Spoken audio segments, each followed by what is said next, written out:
Go live. We're live.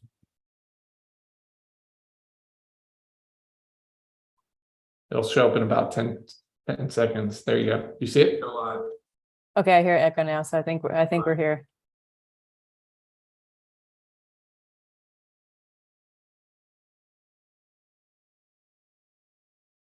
Welcome, everybody. Susie, talk so I can make sure I can hear you. Hello.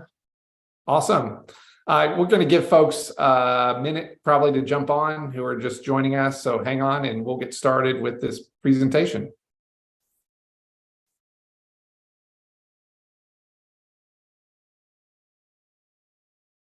Hi, Kate.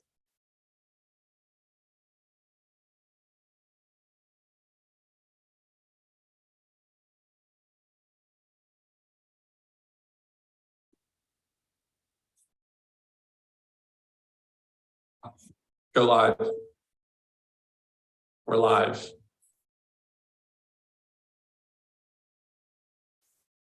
Oh.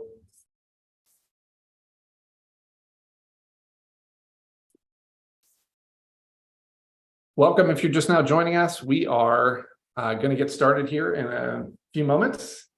Just giving folks a chance to jump in and get started.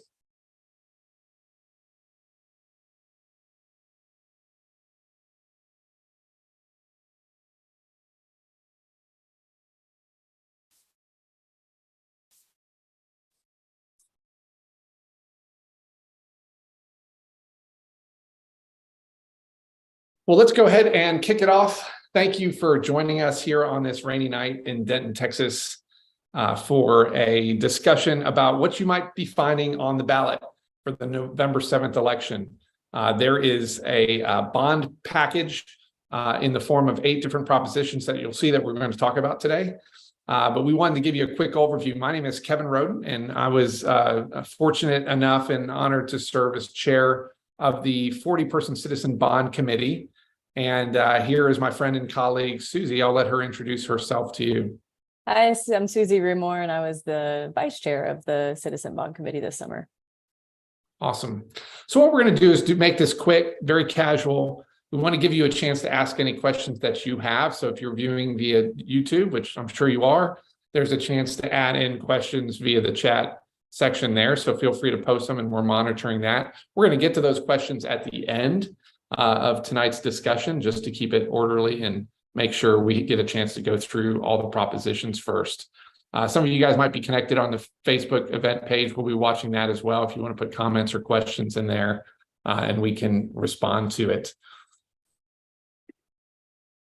One way to get more information even after this, the city has put up a really great comprehensive, you can drill down to your heart's delight to learn more about each one of these propositions right there at cityofdenton.com/2023bond. In fact, if you just go to the City of Denton website, scroll down a little bit, you're going to see a big banner for it. Click on it.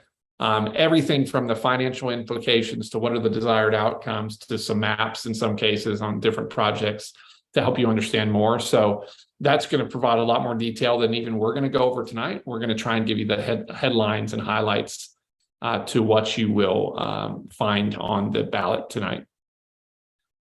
So a little bit about the process that we've gone through. So the City Council knew that they wanted to put together a bond package here in 2023. And to do so, understanding that the city is growing considerably, they wanted to make sure that there was a bond committee that was sufficiently large and representative of the entire city to really make sure we were getting the feedback from a diverse audience of eyes and ears out there who had opinions of what the city needed to move us forward into the next 20, 30 years. So they put together a 40-member bond committee. Historically, that's the largest it's ever been, to review projects and make a recommendation to the city council. Very diverse, folks from business backgrounds, folks who were representing neighborhood concerns or nonprofit concerns. Ethnically, it was diverse. I mean, it was just from an age perspective, it was diverse. It was just a great group to get together and hear people's varying perspectives. And I can say, after helping shepherd that group over 6 weeks over the summer, if you can get consensus on a group like that, around what Denton needs to move ourselves forward, that's a good indication of what we need for the city. So we have a lot of confidence in what you're seeing is on the ballot today, and the city council agreed with it. So by and large, the package that we recommended to the city council with a few tweaks, they put forward to be on the ballot of what you see today. And some key themes, just so we understand what's on it and why we approached it the way we did. You might recall some previous bond programs were focused on specific infrastructure programs, specifically around things like street infrastructure projects. And that, if you poll anyone around town, Denton is in need of some street projects. And there's a long list of things that are being worked on as we speak today. But this one wanted to be intentionally broadened.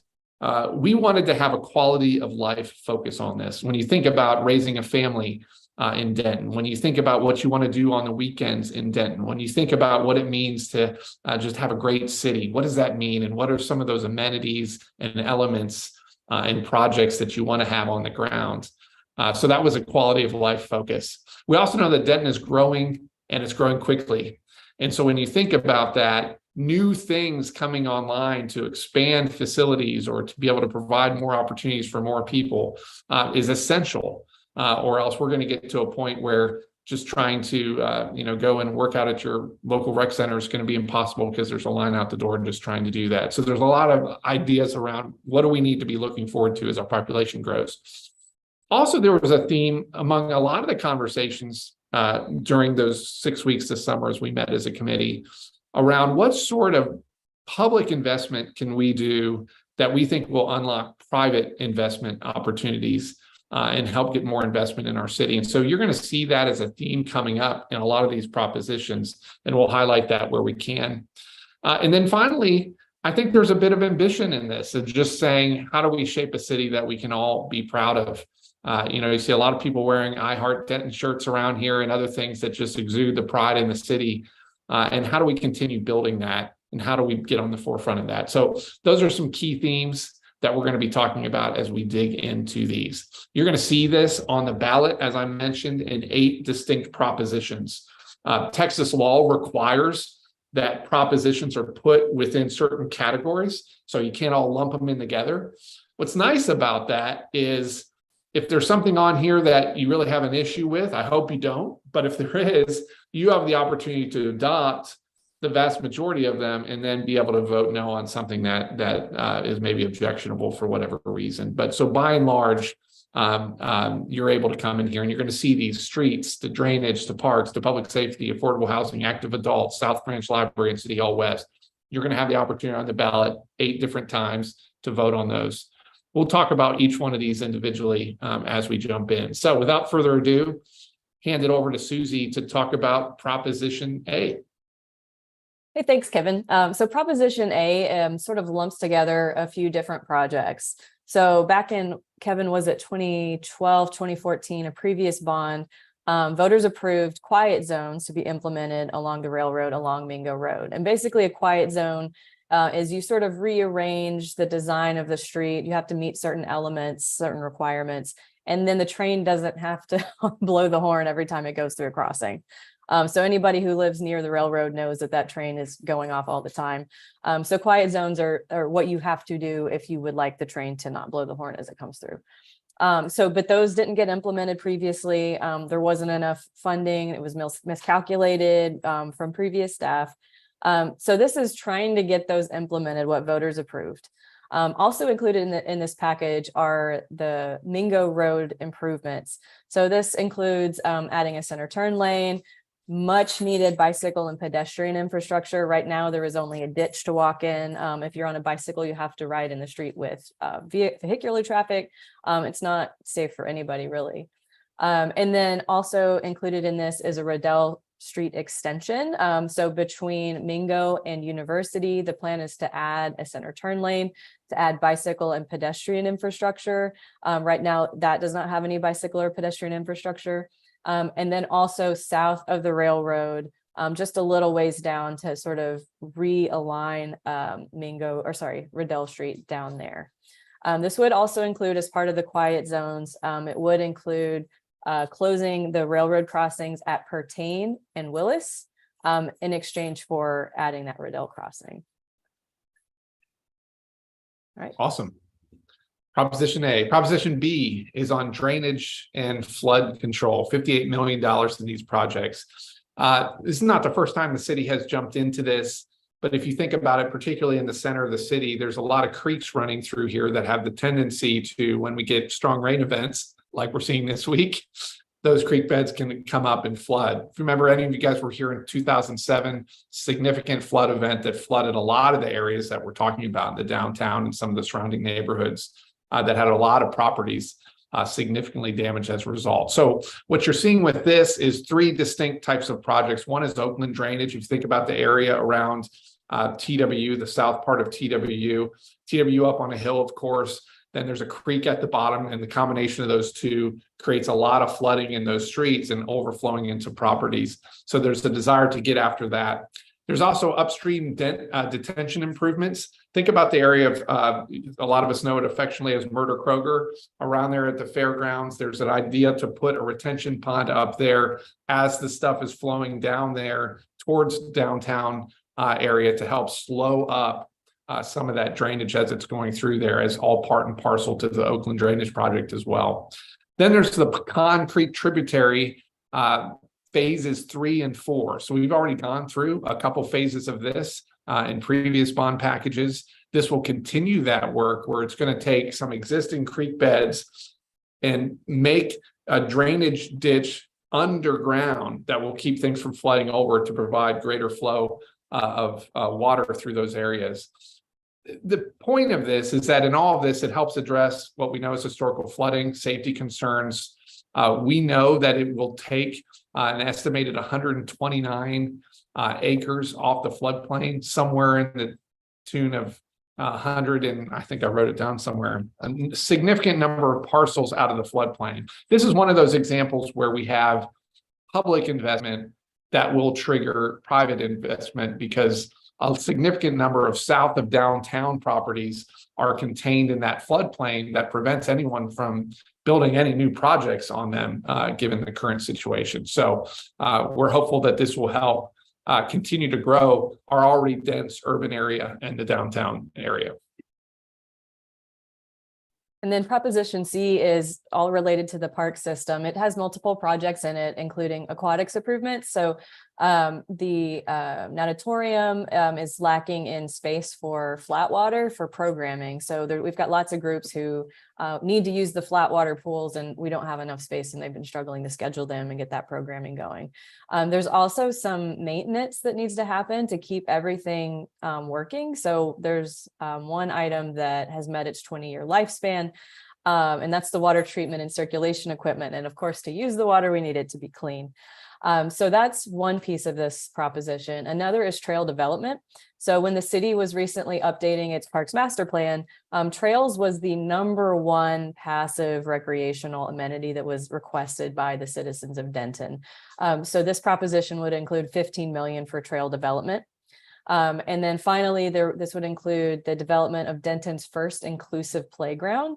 I was on a master plan for a different park, for Southwest Park, and inclusive playground was one of the top things that I heard my fellow committee members asking for.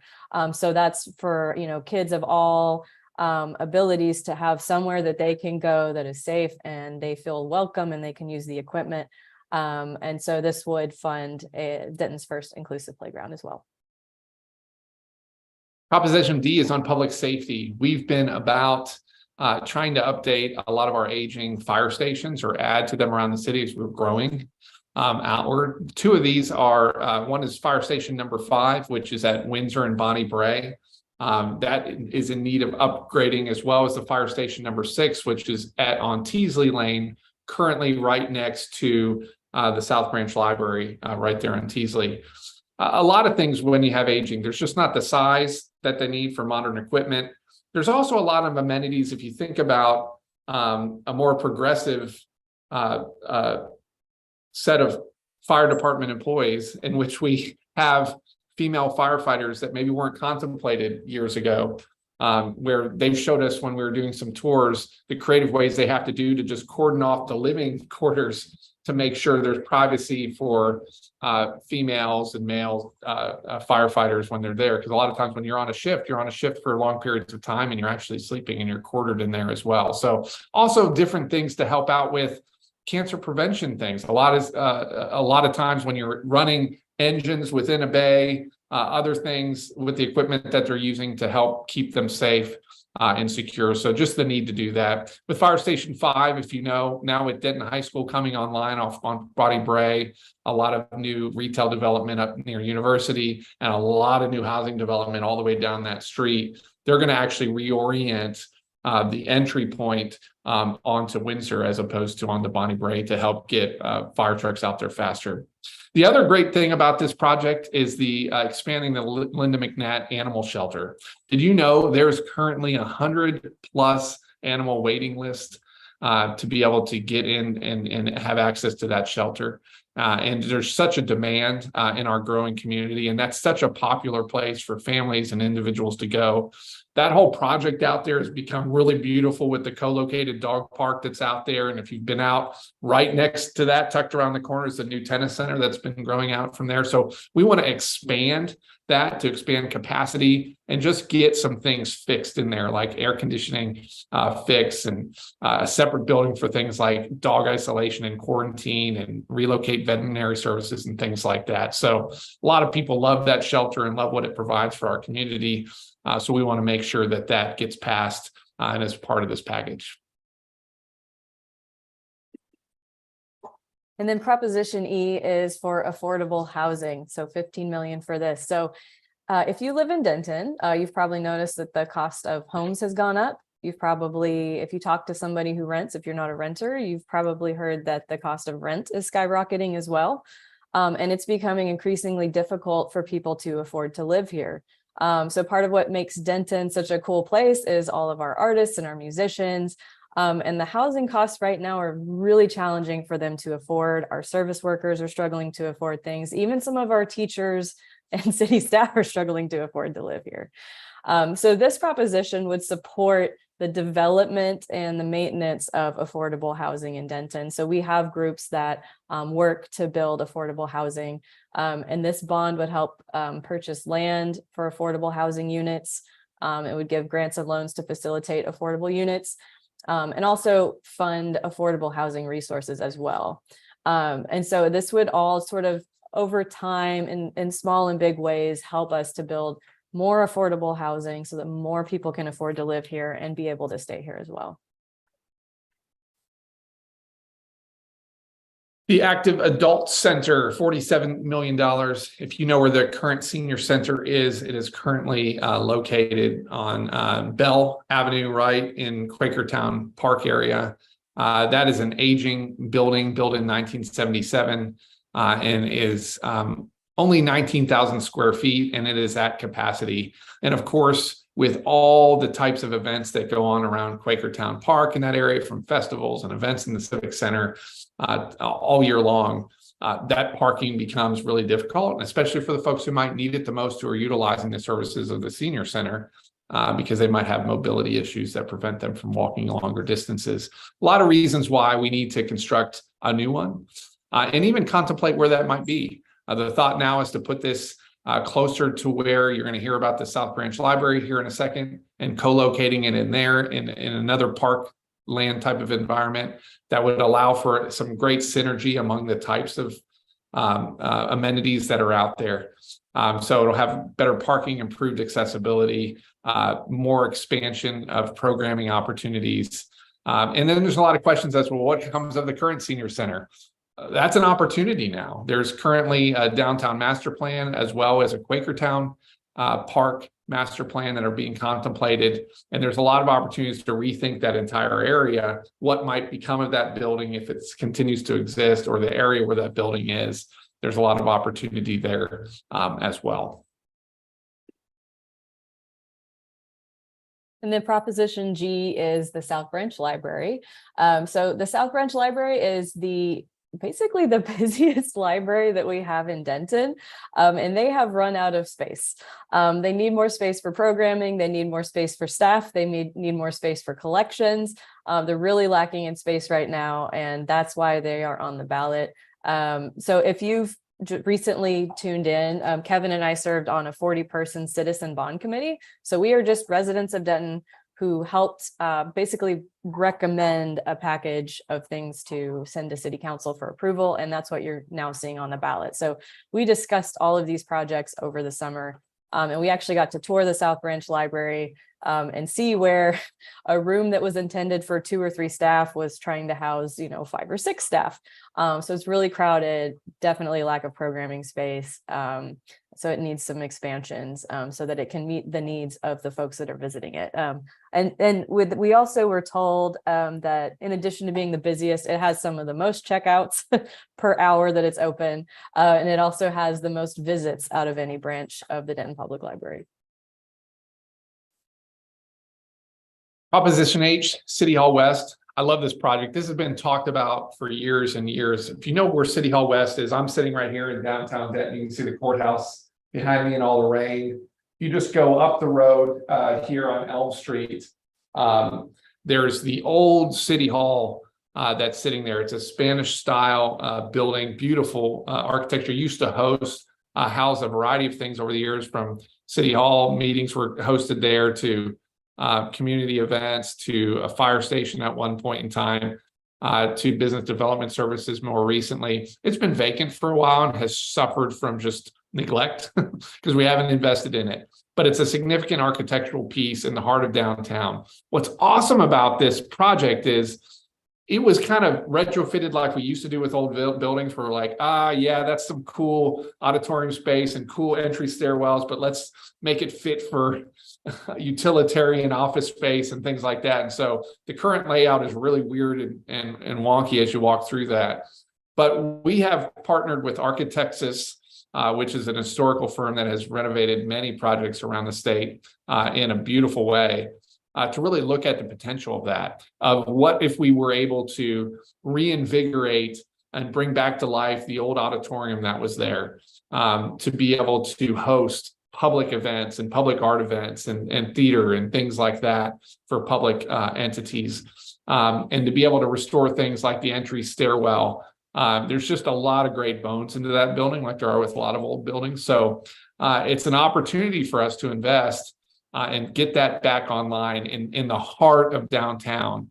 If you've been to any type of theater events or film events or things like that, there is no, there's plenty of room for more spaces like that around town because we're such a great art-centered community. So the goal here is to renovate that building, create that public use, and just continued preservation for the history of Denton. And Kevin, can I add something about City Hall West as well? Please. So we got to tour City Hall West, and right now it is completely stripped of walls. Like you can walk through the walls. It is not being used for anything. It's just vacant. It's sitting there. The city owns it. It's not contributing anything to downtown right now because there's nothing in it. I imagine we probably still have to pay some sort of maintenance on it, even though there's no one in it. So right now it's kind of just dead space. So until we contribute funds to renovate this building, it just sits there. It's just sort of a dead space in downtown. Yep. So some important dates. Early voting started on Monday, so it's happening now for the next couple of weeks. Election day is actually on November 7th. If you vote early, look, there's nothing very massive there's no governor on the election, there's no president on the ballot. So when you show up, especially in early voting, you're going to not have any weight at all. And so you can vote all over the places throughout many places within the city. So take advantage of that now. But the last day to vote will be on election day, Tuesday, November 7th, where you will be restricted to the precinct that you happen to live in. So it gets a little bit more complicated, but you'll figure it out. We can help you if you got questions along the way, but we encourage you to get out there now that you've been educated to vote. And Susie's going to talk to you about the fun world of city financing and the questions that often come up, which is, how are we paying for this? How's this going to impact my taxes? Yeah, so those are some questions that we hear a lot. And so remember, Kevin and I are both residents. We both pay property taxes. Our property taxes are going up and all that. So we're definitely concerned about, how will this impact our taxes? So if you're not super familiar with how our property taxes work in the city of Denton, we have that one property tax rate, but it's really two pots of money. So the bar chart on this page is showing those two pots of money. So the red is one pot of money, the blue is one pot of money. The red pot of money is basically our debt service. It's how we pay off like previous bonds and previous debts that the city has taken on. So that's sort of the red bar. So a portion of our property taxes goes towards paying off debt. And then the blue part is our maintenance and operation. So that's sort of like the city's annual expenses. So our annual budget, paying our staff, paying for, whatever we need to purchase, like vehicles and gasoline and, whatever the case may be. So that's what the blue bar is. So we have sort of two pots of money. You can see overall, over time, the tax rate overall has gone down. So I did want to point that out. And then we'll go to the next slide, Kevin. So when staff were creating this bond proposal that they gave to the 40-person bond committee this summer that Kevin and I were on, they had you kind of have to assume some things when you're deciding how much can we afford, hopefully without making the tax rate go up, right? So what I want to point out on this slide is that this is a 6-year implementation. So if these bond propositions are passed, we don't take out that debt all at once. We take it out over time, a little bit each year over a 6-year period. And Kevin, do you want to speak to what happens? Let's say the economy tanks or something. Yeah. So, this is monitored. Let's say we go into a massive recession, or all of a sudden the housing market tanks unexpectedly, and all of our forecasts are gone out the window. Nothing about us voting for these is obligating the city to just automatically take this stuff out. It's possible that under dire economics conditions, city council, along with a citizen-run guiding committee over any bond program, who's an oversight committee, under the direction of guidance from the city staff, can decide it's not time to take this one out yet. Conditions aren't right for that, or let's do this and let's do this, or let's move this project forward because of the economic conditions are going to help this one move forward. So this allows for the capacity for these programs, but also gives the city full ability to pull back in the event that it's just not going to make sense. There is some comfort in knowing that we're not going to inadvertently bankrupt the city by going into this, knowing that something could happen in the future that we're not prepared for. Thanks, Kevin. And then the other thing I wanted to point out on this slide is the final bullet of taxable value growth at 4.77%. So this is staff assuming as they, calculated how big of a bond package can we handle, they assumed, in that in the future, our taxable value growth, in other words, the revenue that the city is getting, will grow at about 4.77% over the 6-year period. So annually, it will grow about 4.77%. But let me show you this other chart. So just keep that in the back of your head. So we're assuming that in the future, for the next 6 years, we'll grow at about 4.77%. Over the past 10 years, our growth has been 9.8% per year. And you can see that in 2023, it was almost 18% growth. And on this chart, the lowest growth you see anywhere in the past 10 years was 3.9 in 2014. And ever since then, it has been above, definitely above 6%. So even during COVID, so 2020, we were at 11%. 2021, we were still at 7.5-ish. 2022, we were at 6%. So again, city staff assumed for the next 6 years, we will grow for only 4.77% per year over the 6-year period. So that's a very conservative number. Denton is growing like crazy. So, I felt very comfortable by that number, that assumption that we will only grow 4.77%. And I'm pretty sure we're going to grow way more than that. over the 6-year period. So what that means for the tax rate is that your tax rate is probably not going to be impacted, most likely. There's certainly no guarantee on that, but just based on that chart we just looked at and the assumptions that staff made, it is very unlikely that we would see our tax rate go up because of this if all of these bond propositions pass. Yeah, so just to put a good bow on that, as example, the tax rate impact for the 2019 bond program was estimated to be no more than 3.5 cents per $100 valuation. In fact, the tax rate has been reduced since 2019. So, in other words, there's no cost to the taxpayers to pay for that 2019 bond program that is additional to what they're already paying in taxes. And so the hope is that things remain forecasted as we hope in terms of growth moving forward, that's the way we do it. But they want to make sure they estimate on a very conservative basis so that there's no surprises along the way and we have some opportunities and flexibility. So good news on that front into how we approach this. So once again, voting information, early voting is going on right now. You can vote most days 7 a.m. to 7 p.m. I think it's really Monday through Saturday in most locations. The election day is going to be November 7th. So there's no excuse. You're all educated now. And so what we want to do is get to your questions. And I think we have been kind of seeing questions as they're popping up on YouTube as well as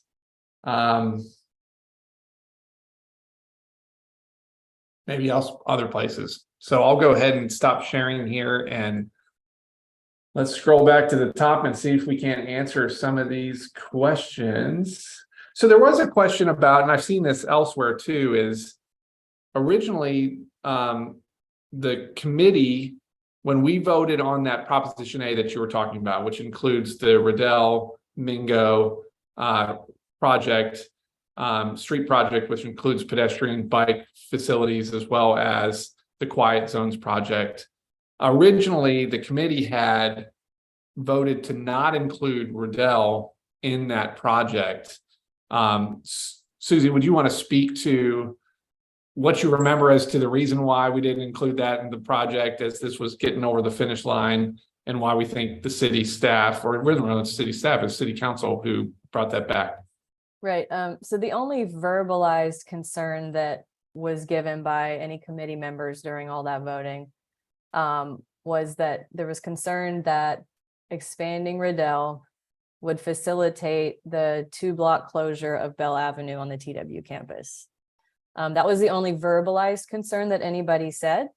And so once Riddell was removed from the package by our committee, and partly that was because it wasn't getting through, it wasn't getting added to our package until Riddell was removed, and then it was able to make it through. So then that went to city council. The conditions around Bell Avenue changed. So that idea got withdrawn. The idea of closing the 2 blocks of Bell Avenue to cars that kind of got tabled. That's not on the table anymore. And so city council felt comfortable adding Riddell back onto the overall proposition because that was the only verbalized concern anybody had in terms of removing Riddell. So it was really the Bell connection was really the main concern that came up. Yeah, that's a great point. And the other aspect to this whole project is, think about if you live in Idiot's Hill, North Denton neighborhood areas. If you think about how can I get downtown in a way that doesn't require me to necessarily get in a car if I don't want to. And right now, trying to play Frogger all the way there with your bike or stroller or whatever is just not feasible. This provides almost a golden brick road for you to be able to kind of cross University there, head Riddell up Mingo, if there's facilities for it. And that's the goal of getting infrastructure in there. The other thing to think about is TWU is planned to grow significantly on what was the TWU golf course. So if you look at their master plan and all the residential buildings that they hope to expand in that area in the next 20 years is set to really become much more dense. And to the extent that we just have these little country roads on Riddell and Mingo that are just handling that sort of all this types of traffic that might be on there is just not seeing at it with a lot of foresight. The other thing is the quiet zones and these two projects and the drainage that goes along with that is all of an ecosystem. So removing, I think where the city council saw is removing a piece of that kind of keeps them from doing the whole project in a more cost-effective manner. So it made sense to say, hey, this is how we're planning on doing it. Let's do it all at once. So Yeah, what and else do you I see in watched there? I watched Oh, some go of ahead. the meetings where they were talking about all of this, like some city council meetings, and it would be much more expensive. I forgot what the number was, but if they did the quiet zones independent of the Mingo and Riddell projects, the quiet zones project would be substantially more expensive. So everything kind of got packaged together for cost savings. And something else I'll emphasize is there is no final design on the Mingo Riddell quiet zones. So details can change. We were given in our committee an example, but that was not a final example at all. It was a very rough draft. So details can still change. So voting, if you were to vote for this project, you're not necessarily voting for any kind of final design. You're voting for the general idea of what's in the proposition. And they'll have community involvement as part of that design Yes. process Mhm. along the way. So there's more opportunities if there's a certain aspect of that your objection involves. So get involved. What else you Yes. see in the comments and questions there? Let's see.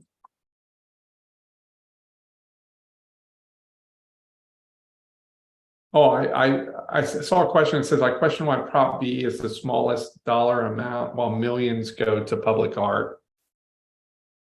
Let me speak to public art a little bit because we haven't really touched on that directly. And this is a great question. I get it. Some people are really sensitive to this topic. The city long ago was trying to figure out how do we effectively fund public art in a way that made sense and put some significant dollars behind it versus having bake sales and things like that, which are all great to get public art. Because sometimes to do significant public art projects, if you've been to a city that has just these just awesome public art that's different parts of their cities, it's really meaningful for citizens and visitors alike. And so one idea that was floated at the time, and it was developed into a public art policy, was to, as we are going to the voters with certain bond packages, what if we were to tether a percentage of each one of those packages that involved vertical projects, meaning we're building a new building or we're doing something that goes above ground versus drainage projects or street projects or things like that. That aren't necessarily what we consider vertical projects, but tether a certain percentage of that total package to invest in public art somewhere associated with those projects that you're doing. So you can imagine we're wanting to build a new library in a part of town that might be co-located with a senior center and a park and all these sorts of things. Imagine having a significant amount of money, in our case, 2%, right, Susie? That's what we devoted as part of this bond package to each one of those vertical projects that would allow you to invest with local artists, maybe some just famed artists that you're wanting to contract with for just great sculpture, great other things you might put on the building. I mean, the world is our oyster in terms of what we can do that just build just great affection for our city in terms of our commitment to public art. And that was a vehicle that was created years ago from city council and has been part of bond packages moving forward.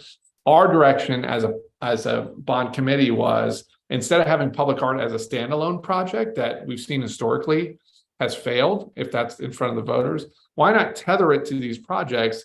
So not only are you creating great projects, but you're creating great beauty around it at the same time, and you have the budget to be able to do that. So I get it that folks sometimes have this aversion to public art. I would just encourage us to think about, especially as you travel throughout America, travel throughout Europe, as you just are in awe of these projects, somebody paid for those somewhere along the line. And if we want to have the type of city I think that we can be proud of and add beauty to it so that our kids can sit there and wonder at those things and be delighted by that. We thought that as a committee that's worth investing in. And so that's why you're going to see that as part of this, each package. What else do you see in there in the questions? I'm reading through.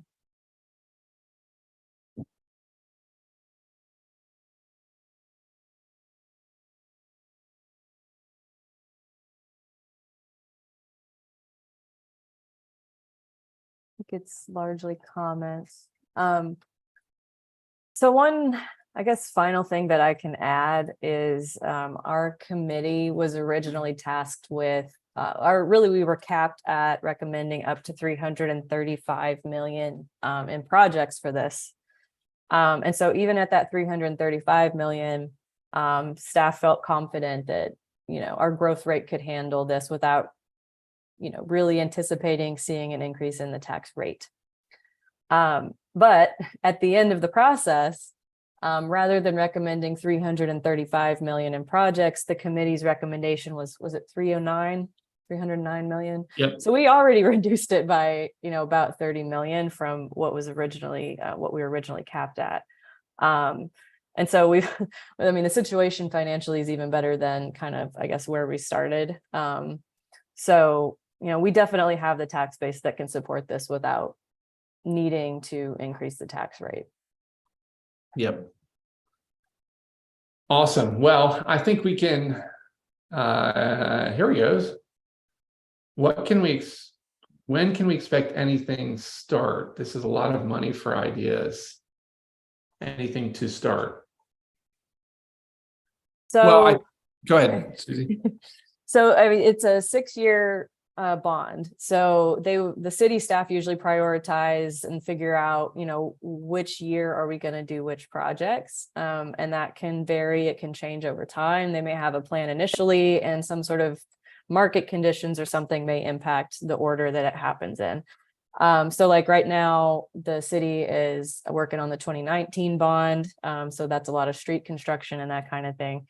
And so the order that they chose those in was a variety of factors, like, before we tear up the street, let's see if we can get the utilities under the ground replaced and updated, and then we'll come in and replace the street. And that timeline can get impacted by whoever you're partnering with to do the utilities under the street. So they sort of figure out what the priorities are over the 6 years, and they will tackle whatever comes first. And I think generally once staff know what bond propositions have passed, then they would start to figure out what order they're going to go in. And I think that city council would probably discuss that with them. They'd probably get a presentation. Do you remember that, Kevin? Did you get those presentations? Yes. Yeah. And I think there's a real desire. There's been some past projects that lingered on and didn't get the trigger pulled on them for too long. And so I think in reaction to that, the current council and the current staff is sensitive to that fact, that they're wanting to, once we get the capacity, we feel like the economy is right to pull the trigger on, purchasing these bonds and getting this ready to go. There's going to be some desire to get projects out there and move them forward. So already, as a result of things being on the ballot, there's been a lot of preparation around design, engineering, thinking to the extent that they could. Like she mentioned with Mingo, Riddell, there's still some work to be done there. But how can we start, even just so they can get a good line of sight on what the cost is going to be on these things? So I think that's up for us, I think, as citizens, to advocate for priorities and advocate for, timeline along the way, as we're holding our elected officials accountable. And I'm pretty sure they could start some of these projects as early as next year. Like, I know Parks has been going crazy with in designing and getting trails ready to get on the ground, and all they need is funding. They have just been working so hard. And so I think there's some projects that could begin as early as next year, potentially. Now it looks like, Mingo Road and all that still needs to go through design and all that. So I would expect that to happen later in the 6-year period. But I think there's some things they could just pounce on pretty quickly. So what I want to do now as we close up is give our kind of parting thoughts, and I'll start, and Susie, you can give your parting thoughts on kind of why people should vote for these packages. My thinking is, I think Denton is unique in the greater North Texas area in the amount of organic pride that we have in our community. and the great assets we have with 2 universities, a downtown that's co-located just within less than a mile of each one of those universities, all the life and culture that breeds from having 55,000 plus students refresh our intellectual community, our artistic community, our business community on a yearly basis. It's a quite beautiful thing that we have that none of our other peer cities in the area can boast of. And I'm, for one, as a citizen, I've got 3 kids here. They're in the schools here. We live in the greater downtown area. I'm sick of having these examples of cities kind of outside from us who I think are, frankly, lesser cities than us, who have better things than we do.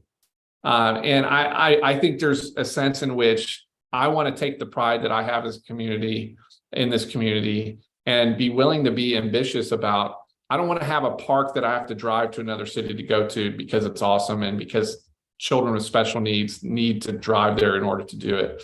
I don't want to be able to have vacant, beautiful, historic areas, buildings like City Hall West, sit there dilapidated for years because we didn't want to spend $18 million to take care of that and turn that into the beauty and gem it could be. I don't want to be the type of folks that are like having to drive to other communities to take advantage of great libraries because we weren't willing to invest to make the city correspond to the intellectual and cultural vigor that we have in other areas. That's a shame to me to have to do that. So I've encouraged the committee along the way, as I'll encourage you as citizens, is to let's take some pride and let's be willing to invest in that as a community because we love this city because we think it's great. Let's make it even better with these projects and other things that are coming. So that's my encouragement for you moving forward. Susie, what's yours? It's not going to be as pretty as what you just said, but I will point out that a lot of these propositions are going to have a really good return on investment. Some of them are going to potentially bring us more money than we actually spend on them. For example, the drainage and flood control Prop B, that's going to pull a whole lot of downtown land out of the floodplain. And that means that that can be developed and bring in tax revenue. And downtown is our most, what is it? It has our best value per acre. So we are getting, for the amount of space it's taking up, it is bringing in a ton of tax revenue. And when downtown brings in a lot of tax revenue, that's less pressure for you to have to pay for everything. So the more tax revenue we can get in a small amount of land is better for the residents of Denton.